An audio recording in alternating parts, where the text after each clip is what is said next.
Hallo ihr Lieben, schön, dass ihr bei meiner Food Lounge wieder mit dabei seid. Ich habe für euch heute nochmal einen Klassiker und zwar zeige ich euch heute, wie ein richtig schöner, saftiger Marmorkuchen geht. Viel Spaß! Dafür brauchen wir weiche Butter, Zucker, Vanillezucker, dann Eier.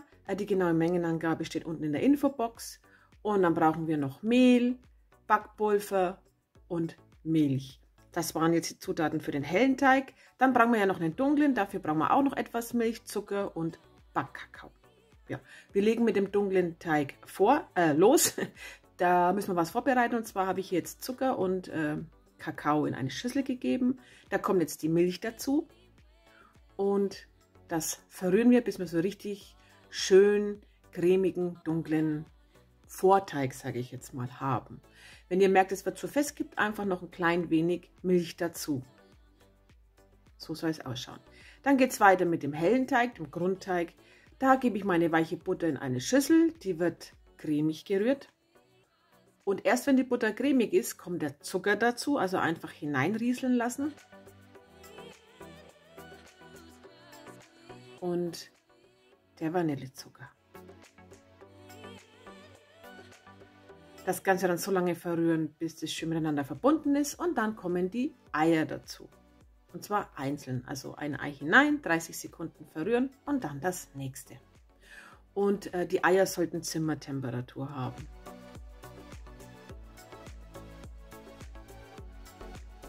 Ja, dann wird das Ganze recht flüssig, das ist vollkommen in Ordnung.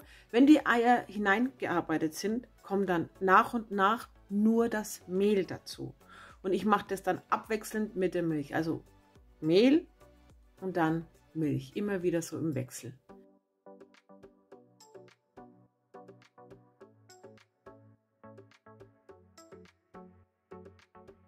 Bei der Milch ein bisschen aufpassen. Dann müsst ihr die Maschine vielleicht sogar ein bisschen runterschalten, denn sonst schwappt es wieder auf der anderen Seite aus.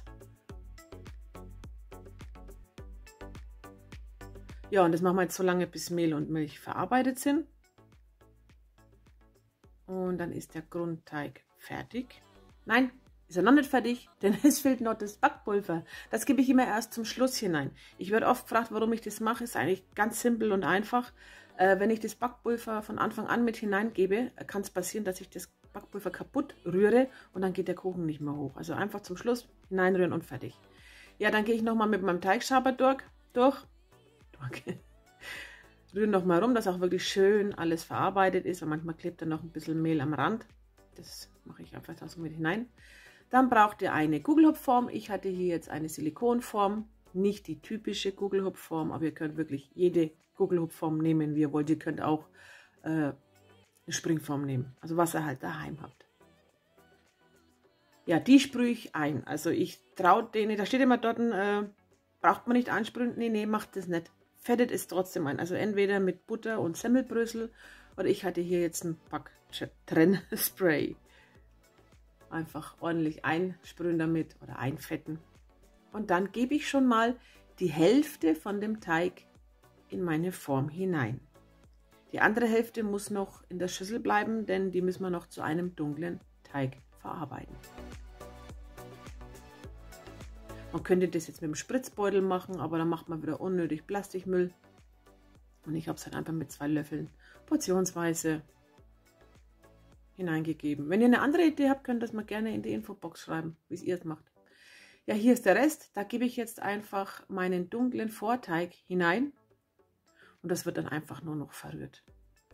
Und zwar bitte sorgt dafür, oder sorgt dafür, schaut drauf, dass auch wirklich nichts Helles mehr da drin ist. In dem Teig.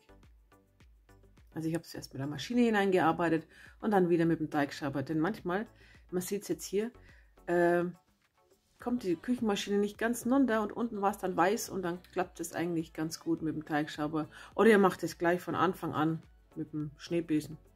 Ist auch eine Möglichkeit. Ja, dann kommt der dunkle Teig auf meinen hellen Teig. Einfach auch portionsweise drauf geben. Und dann braucht ihr eine Gabel. Und dann machen wir so Marmormuster hinein. Und dazu einfach die Gabel nicht ganz hineinstecken, sondern nur so zur Hälfte und einfach drehen. Und zwar so, dass auch der weiße Teig nach oben kommt. Ja, und das war es dann auch schon. Und dann darf er bei 175 Grad Ober- und Unterhitze für gute 50 bis 60 Minuten in den Ofen. So sah er nach dem Backen aus und der darf jetzt komplett in der Form auskühlen. Bitte nicht vorher raus tun, was sonst kann es passieren, dass er euch bricht. Ja, und das war dann am nächsten Tag. Ich habe das dann über die Nacht auskühlen lassen und so sah er dann aus. Richtig schön. Wobei ich sagen muss, ein bisschen zu dunkel, aber irgendwie passiert mir das immer in diesen Silikonformen. Aber da war nichts verbrannt. Ja, das ist auch ein bisschen Licht, schaut recht dunkel aus, aber so extrem dunkel war er gar nicht. Ja, jetzt je nachdem, wie ihr es haben wollt. Der typische Kugelhupf hat der Puderzucker, das wollte ich aber nicht. Ich mag Schokolade. Und ich habe hier jetzt so eine Kakaoschokolade. Das war jetzt keine Zartbitterschokolade, was typisch wäre für einen Kugelhupf. Ich mag die nicht so. Und deswegen habe ich mir hier Kakaoschokolade, nennt sich die. Das ist fast wie Vollmilch, ne, ganz schmelzen lassen, so wie es auf der Packung steht. Und dann habe ich meinen Kugelhupf damit eingestrichen. Richtig schön ordentlich viel Schokolade drauf. Ja, und das darf dann trocknen. Ihr seht, unten ist er natürlich etwas hochgegangen. Das habe ich dann abgeschnitten, so dass er gerade auf der Platte liegt. Ja, und wenn dann die Schokolade getrocknet ist, könnt ihr dann servieren. Also diese typischen Klassiker, ich finde die einfach sowas von lecker. Es sind einfach doch die besten Kuchen und Torten. Und da ich mein Marmorkuchenrezept noch nicht online hatte, habe ich mir gedacht, jetzt wird es Zeit, den als Video zu verewigen. Ja, das war es dann auch von mir. Ich hoffe, das Video hat euch gefallen. Wenn ja, lasst mir einen Daumen nach oben da. Abonniert meinen Kanal und wir sehen uns ganz bald wieder. Dann wünsche ich euch noch einen tollen Tag. Bitte passt auf euch auf und bleibt gesund und bis demnächst. Tschüss.